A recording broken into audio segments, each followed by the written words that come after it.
හැම දෙයකම. everything meaning හැම දෙයකම. අන්න වෙනුර සතුටින් ඉන්නේ කොහොමද? එයා සිදුවෙන හැම දෙයක් පිළිබඳවම ඒකේ හොඳ පැත්ත විතරක් දකිනවා.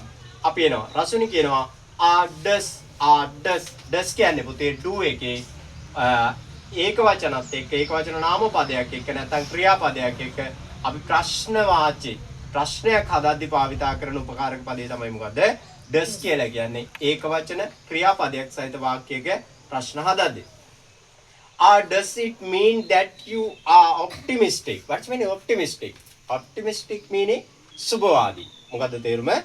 සුබවාදී. Does it mean that you are optimistic? සුබවාදී. ඒ කියන්නේ ඔයා හැම දෙයකම සුබවාදී පැත්ත දකින්නවද කියලා අහනවා. වෙන්ඩර් කියනවා yes I am and you are very outgoing person. What's meaning outgoing person? Outgoing person. Outgoing person. Outgoing meaning පිටව යන පුද්ගලයා. person පුද්ගලයා outgoing person පිටව යන පුද්ගලයා. I am and you are very outgoing person but sometimes you do get angry.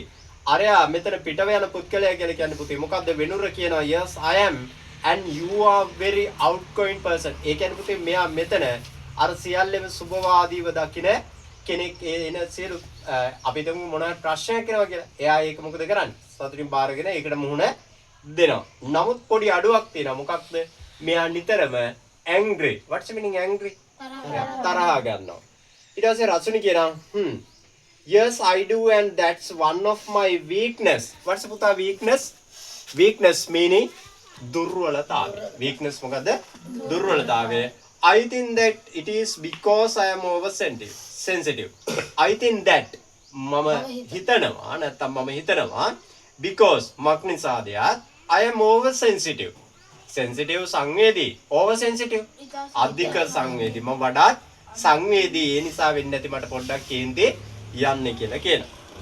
වෙන්ඩර් කියනවා well we all have weaknesses. well we all have නැත්නම් we all have weaknesses. මොකක්ද මේ වාක්‍යයේ තේරුම? අපි හැමෝටම තියෙනවා මොනවද? දුර්වලතාවයන් තියෙනවා. you see වා දකින්නවා there are times සමහර වෙලාවන් වලට that I feel මට හැඟෙනවා දැනෙනවා. I feel කියන්නේ මට දැනෙනවලු very generous. what's meaning generous? generous meaning I told you මං කිව්වා ඔයාලට generous meaning ත්‍යාගශීලී පරිත්‍යාගශීලී. generous weaknesses you see there are times that I feel very generous but sometimes what's meaning sometimes? samahara vita. But sometimes I am little concerned about it. What's meaning concerned? සැලකිලිමත් වෙනවා. No you are not. රසුනි කියනවනේ එහෙම නෑ. I remember the time you helped me with my project when you hadn't even finished yours. නමුත් ඔයා හැමතිස්සෙම එහෙම නෑ. එයා උදව් කරන සුළු කෙනෙක්. මොකක් නිසාද? රසුනිට උදව් කරලා තියෙනවා. මොකක් හදාගන්නද? එයාගේ ව්‍යාපෘතිය හදාගන්න. ඉගෙන ගන්න ව්‍යාපෘතිය හදාගන්න. Help me with my project when you hadn't even finished. ඉවර කරලා තිබුණේ නැති ව්‍යාපෘතිය හදන්න මෙයා උදව් කරලා තියෙනවා. That was very generous and helpful of you. ඒක එයාගේ පරිත්‍යාගශීලී බව සහ උදව් කරන සුළු ගතිය කියලා කියනවා. වෙන්ඩර් කියනවා oh well that's what friends are for. රසුනි කියනවා of course. what's meaning of course? of course meaning Dindri of course. what's meaning of course? you don't be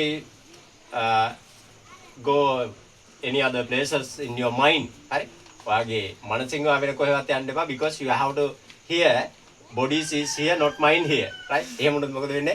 you can't understand the lesson. හරි right oh well that's what friends are for. රසුනි කියන of course you are right. oh ඔයා සත්‍යකෙම හරි. we should අපි යුතුයි we should all try to. try meaning try meaning what's meaning try? උත්සාහ කරනවා. we should all try to be kind කරුණාවන්ත වගේම helpful තව කෙනෙක්ට උදව් කරන සුළු කෙනෙක් වෙන්න. generous ත්‍යාගශීලී කෙනෙක් වෙන්න. පරිත්‍යාගශීලී කෙනෙක් වෙන්න. සංග්‍රහශීලී කෙනෙක් වෙන්න අපි උත්සාහ කරමු කියලා කියනවා. and understand all those around us. understand ඒ නිසා මේ සියල්ල වටා නැත්නම් අප වටා තියෙන මේ qualities නැත්නම් ගුණාංග අපි තේරුම් ගත යුතුයි කියනවා. අපිට පාඩම ඇතුලේ හම්බුණා ගුණාංග ගණනාවක් මොනවද? mood, පෙනුම, එතකොට unhappy අසතුට, happy සතුට, sensitive සංවේදී, over sensitive අධිසංවේදී, weaknesses දුර්වලතා, angry තරහ නේ, agree එකඟ වෙනවා, right, help උදව් කරනවා. එතකොට අනිත් පැත්තේ තව මොකක්ද තිබෙන්නේ? generous, what's the meaning generous? ත්‍යාගශීලී නැත්නම් සංග්‍රහශීලී, right. or kind, what's the meaning kind? කරුණාවන්ත. මෙන්න මේ ටික අපිට විග්‍රහ කරනවා මොකේද? 10 පොතේ පළවෙනි පාඩමේ qualities කියන තේමාව ඇතුලේ මාතෘකාව ඇතුලේ. Right, that's the finish today lesson. You have to write the answer page number 10. Okay, right, stop.